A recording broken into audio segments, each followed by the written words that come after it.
بسم الله الرحمن الرحيم. أعزائي الطلبة، محاضرتنا اليوم تتحدث عن المحددات. فالمحددات هو شيء يتعلق بالمصفوفات. هنا نجي نعرف المحددات. يقول لكل مصفوفة مربعة يوجد عدد حقيقي أو عقدي يرافقها، هذا العدد يسمى محدد المصفوفة. إذا محدد المصفوفة هو عبارة عن عدد، ولكل مصفوفة مربعة ننتبه. شنو صفة المصفوفة؟ لازم هذه المصفوفة مربعة. يعني شنو مربعة؟ يعني عدد صفوفها يساوي عدد أعمدتها. واضح؟ فلكل مصفوفة مربعة يوجد عدد حقيقي أو عقدي، هذا العدد يسمى محدد المصفوفة. محدد المصفوفة. زين، إذا محدد المصفوفة هو عبارة عن عدد. هسه أنا فهمت. لحساب محدد المصفوفة أنا أعتمد على درجة المصفوفة. إحنا قلنا لكل مصفوفة مربع.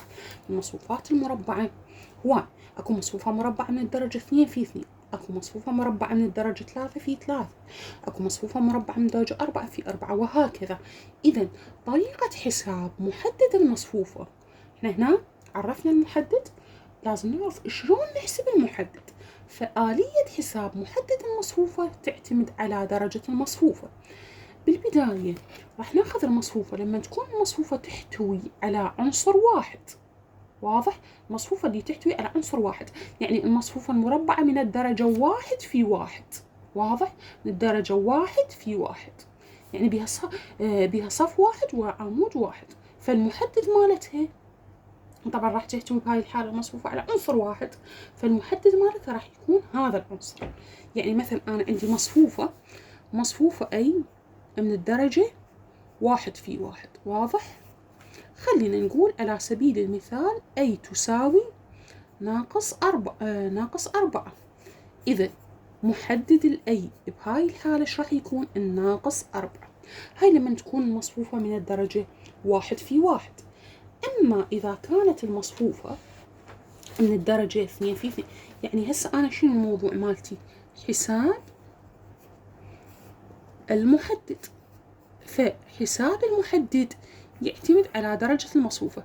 هاي لما تكون مصفوفة من درجة 1 في 1. زين، لما تكون المصفوفة أي من الدرجة 2 في 2، لما تكون من الدرجة 2 في 2 كيف أحسب المحدد مالتها؟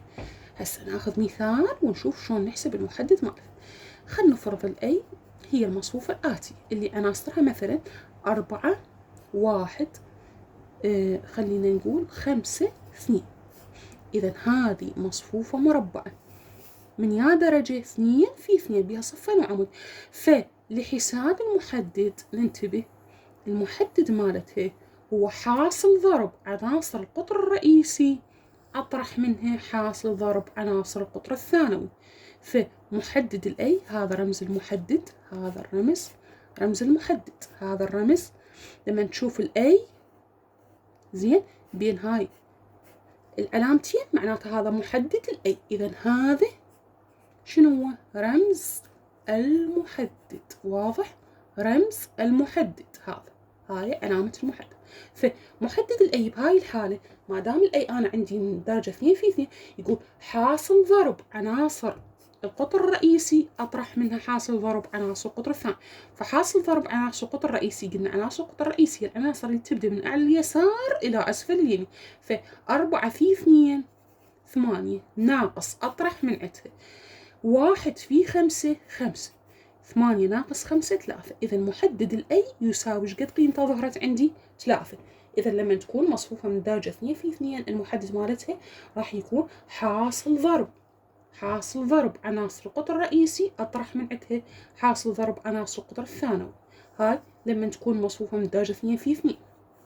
إذا لما تكون المصفوفة عندي مصفوفة مربعة من الدرجة 3 في 3، طبعا احنا هنا جاي نتدرج بدرجة المصفوفة. أخذنا من الدرجة 1 في 1، أخذنا من الدرجة 2 في 2، ثم ناخذ الدرجة 3 في 3، وهكذا.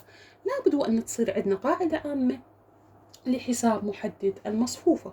زين، فهسه عندي الأي مصفوفة من الدرجة 3 في 3. أخذ مثال وأشرح على المثال شلون راح نحسب محدد مصفوفة من درجة 3 في 3. على سبيل المثال أنا عندي المصفوفة التالية.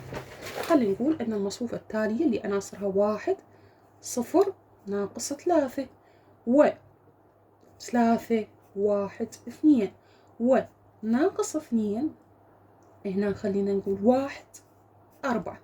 إذا هذه المصفوفة عندي من الدرجة 3 في 3 وأنا هسه أريد أحسب المحدد مالتها. فلحساب محدد مصفوفة من الدرجة 3 في 3 أعمل الخطوات التالية. أجي أقول محدد الأي يساوي لي، أجي بالبداية أنزل عناصر الأي مثل ما هي، 1 0 ناقص 3 3 1 2 ناقص 2 1 4. زين، نزلنا عناصر أي مثل ما هي، ما أسد المحدد، انتبه أخلي حاجز وهمي، تنتبهون هذا اسمه حاجز وهمي. أكرر العمود الأول والعمود الثاني، أكرر العمود الأول والعمود الثاني. فالعمود الأول عناصره 1 3 ناقص 2 1 3 ناقص 2. العمود الثاني عناصره 0 1 1 0 1 1. واضح؟ هذا بالنسبة إلى محدد مصفوفة من درجة 3 في 3. سوينا أول خطوة، خلينا حاجز وهمي، كررنا العمود الأول والعمود الثاني. أجي أبدي أحدد الأقطار الرئيسية. هسه راح يصير عندي أكثر من قطر رئيسي، اللي هي العناصر اللي تبدي من أعلى اليسار وتنتهي بأسفل اليمين. واضح؟ راح يصير عندي 3 أقطار رئيسية. إذا محدد الأي بهاي الحالة راح يكون مجموع حاصل ضرب الأقطار الرئيسية الثلاثة. زين، مجموع حاصل ضرب الأقطار الرئيسية الثلاثة، 1 في 1 1 في 4 4 زائد، لأن جاي أقول مجموع حاصل ضرب قطر رئيسي ثاني، 0 في 2 في ناقص 2 0، يمكن شي في 0 0 ناقص 3 في 3 ناقص 9 في 1 ناقص 9. هنا الإشارة تصير ناقص ناقص. إذا هذا ناقصا مجموع حاصل، هنا عندنا مجموع حاصل ضرب الأقطار الرئيسية الثلاثة ناقصا مجموع حاصل ضرب الأقطار الثانوية الثلاثة. الأقطار الثانوية هي الأقطار اللي تبدأ من أعلى اليمين إلى أسفل اليسار. واضح؟ فناقص راح يصير 0 في 3 في 4 0 زائد 1 في 2 2 في 1 2، إذا زائد 2 ناقص 3 في 1 ناقص 3 في ناقص 2. زين، راح يصير زائد 6 لأن ناقص في الناقص زائد.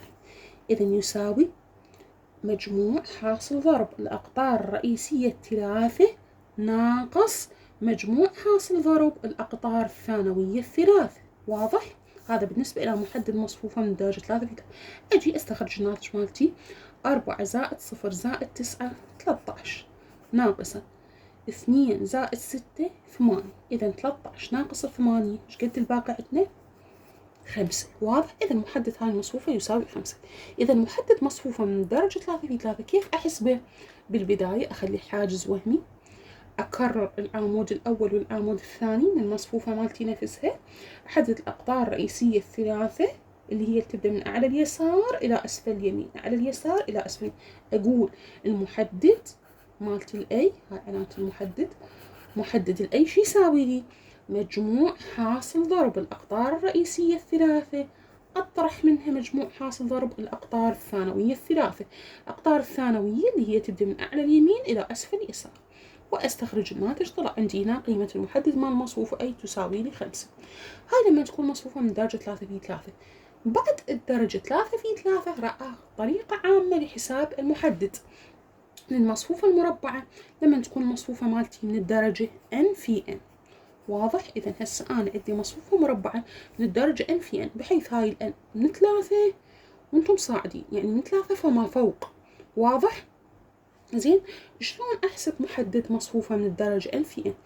فبالبداية أحتاج أعرف شغلة اللي هو أعرف العامل المرافق. زين، فأجي تعريف، بالبداية أحتاج هذا التعريف قبل لا أقدر أحسب المحدد.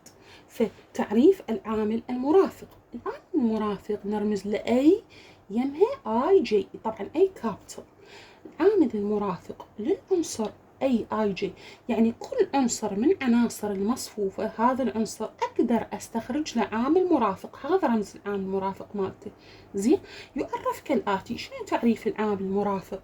هذا تعريف العامل المرافق: عامل مرافق أي اي جي أي كابيتال يساوي ناقص 1 أس اي زائد جي في ام اي جي.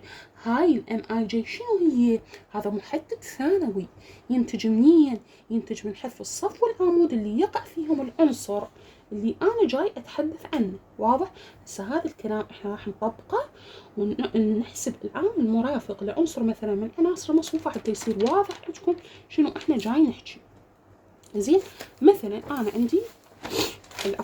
عندي المصفوفة التالية، عندي هاي المصفوفة اي. زين، عندي المصفوفة اي عناصرها، لحظة، هاي المصفوفة اي عناصرها 2 5 2 1 0 3 1 2 1. هاي مصفوفة من درجة 3 في 3. أنا أريد أحسب العامل المرافق لعنصر من عناصرها. مثلا أنا أريد أحسب، خلينا نقول أريد أحسب العامل المرافق زين للعنصر اللي يقع بالصف الثاني. لا، خلينا ما نقول الصف الثاني، خلينا نقول العنصر الذي يقع بالصف الثالث العمود الأول. واضح؟ أريد أحسب العامل المرافق للعنصر، عنصر من المصفوفة أي يقع بالصف الثالث العمود الأول. إذا يا عنصر، خل أجي وين هذا العنصر؟ عنصر يقع بالصف الثالث، هذا الصف الثالث، العمود الأول هذا العمود الأول. واضح؟ هذا الصف الثالث، تنتبهون شلون تطلعون العنصر، وهذا العمود الأول. إذا هذا العنصر يقع بالصف الثالث العمود الأول. إذا أنا أحسب العامل المرافق لهذا العنصر. إذا شنو القانون مال العامل المرافق؟ أيكم تحفظون هذا على ظهر قلب. عامل المرافق أي 3 1 يساوي ناقص 1 أس آي زائد جي. الآي الصف، بيا صف احنا جاي نحكي 3 زائد بيا عمود جاي نحكي 1 العفو في ام. هذا الام ام 3 1 شي يساوي لي؟ خلنا نرجع نجي ناقص 1 3 أس مرفوع للأس 3 زائد 1 4. إذا ناقص 1 وأرفع للأس 4. إذا 1 موجب 1، يعني كل كمية سالبة أرفعها للأس موجب، يعني العفو أرفعها للأس الزوجي تصير 1. زين، في هذا شنو؟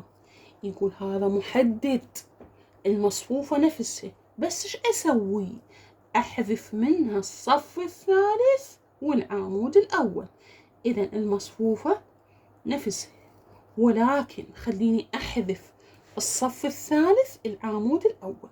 إذا ما اللي يبقى عندي إذا حذفت العمود الأول والصف الثالث؟ مو يبقى عندي هذا الجزء فقط من المصفوفة؟ إذا يبقى عندي 5 2 0 3. واضح؟ هذا اللي يبقى عندي. إذا هذا المحدد اللي يبقى عندي، خلونا نباوع. هذا مو محدد من درجة 2 في 2.